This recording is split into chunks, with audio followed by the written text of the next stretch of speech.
পাচ্ছেন ওটাই হলো শ্রীশাইলাম ড্যাম। 9টা গেট আছে টোটাল। কেমন লাগছে? ভালো।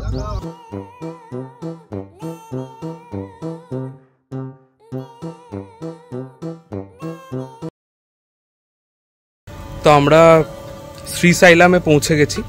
শ্রীশাইলামের জার্নিটা সেভাবে দেখানো হয়নি, কারণ কি বেশ হেক্টিক ছিল, ঠিক আছে। কিন্তু শ্রীশাইলামে পৌঁছানোর পরে আমাদের কোনো বুকিং ছিল না, কিন্তু আমি অ্যাডভাইস করবো যে আপনারা যদি অনলাইন বুকিং করে আসেন। আমরা এখানে যে দেবস্থানের আন্ডারেই একটা প্রপার্টি আছে, খুবই সুন্দর একটা রিসর্ট, গণেশ সদন বলে নাম। তো সেখানে দুটো এসি রুম পেয়ে গেছি আমরা, এবং তারপর আমরা সেখানে আছি। সেই রিসর্টটাই আপনাদেরকে দেখাচ্ছি। তো এখানে আমরা সকালবেলা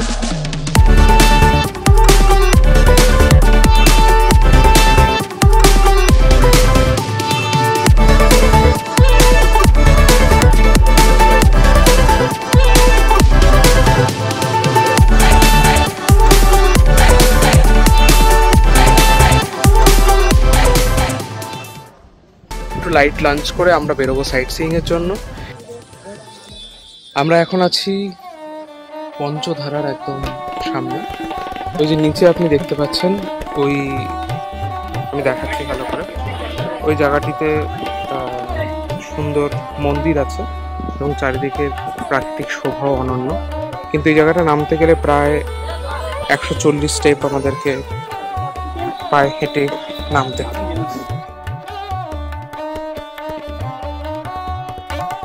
অনেকটা ক্লোজ এসে গেছি আমরা।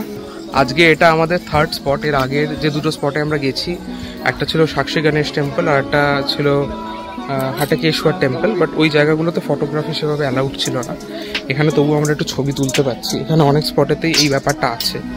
তো আমরা নিচে যাই, তারপর আমি দেখাচ্ছি আপনাদেরকে কেমন লাগছে। তো আমরা এসে গেছি একদম এখন যে পঞ্চধারার যে একদম লাস্ট স্টেপেতে।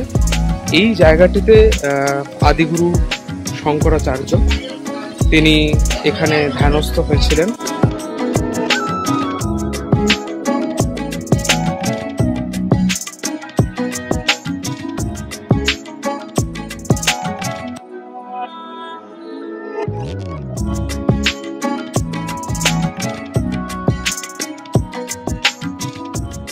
এখন আমরা এসেছি পাতালগঙ্গার উদ্দেশ্যে। তো পাতালগঙ্গায় যাওয়ার জন্য আমাদের লাগবে একটি রোপওয়ের সাহায্য। তো এখানে রোপওয়ের টিকিট মোটামুটি অ্যাভেলেবেল আছে আপনার ওই 80 টাকা করে, যেটা কিছুদিন আগে অবধিও 50 টাকা ছিল। তো এই যে আপনারা দেখতে পাচ্ছেন রোপওয়ে আসছে।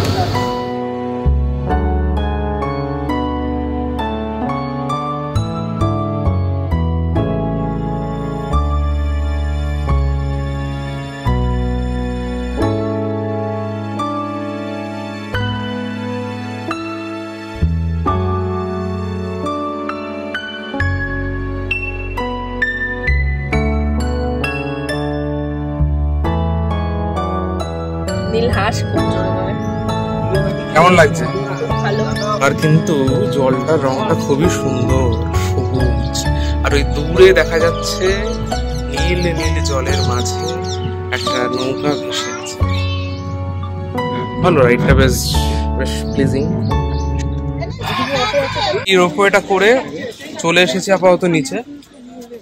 এবার যাব আমরা নিচের দিকে। দেখুন নিচের জলের রংটা কিন্তু খুব সুন্দর, খুব সুন্দর লাগছে নিচের জলটা, অসাধারণ সুন্দর। আমরা নামবো এখানটা, আমরা এক্সপ্লোর করবো। আস্তে আস্তে এগোচ্ছি পাতালগঙ্গার দিকে।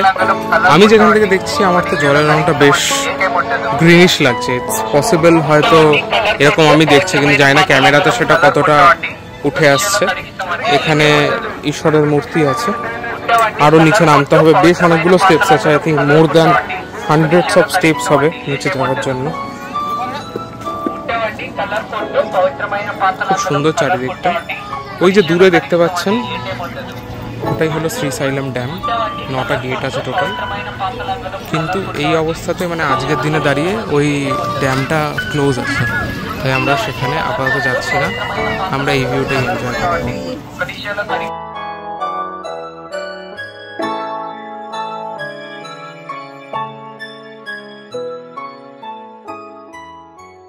মল্লিকার্জুন স্বামী টেম্পলের একদম সামনে। ফ্রি দর্শন করতে পারেন আপনি। অতি শীঘ্র দর্শনম, স্পর্শ দর্শনম, অনেক ধরনেরই জিনিস এখানে আছে, কিন্তু ভিতরে মোবাইল ফোনটি মোটেই অ্যালাউ নয় আপনার। তাই আমি যতটুকু আপনাদের দেখাতে পারবো সেটা শুধুমাত্র বাইরে থেকে। এটা এখানের বেশিরভাগ মন্দিরেরই বিষয় যে ভিতরে মোবাইল ফোন অ্যালাউড নয়। আমি বাইরে থেকে একটু হয়তো দেখানোর চেষ্টা করব, কিন্তু সত্যি কথা বলতে কি যেটা ভিতর থেকে দেখা যাবে সেই ঘটনাটা মোটেই বাইরে থেকে বোঝাটা সম্ভব নয়। এবার দেখছি কতটা কি দেখা।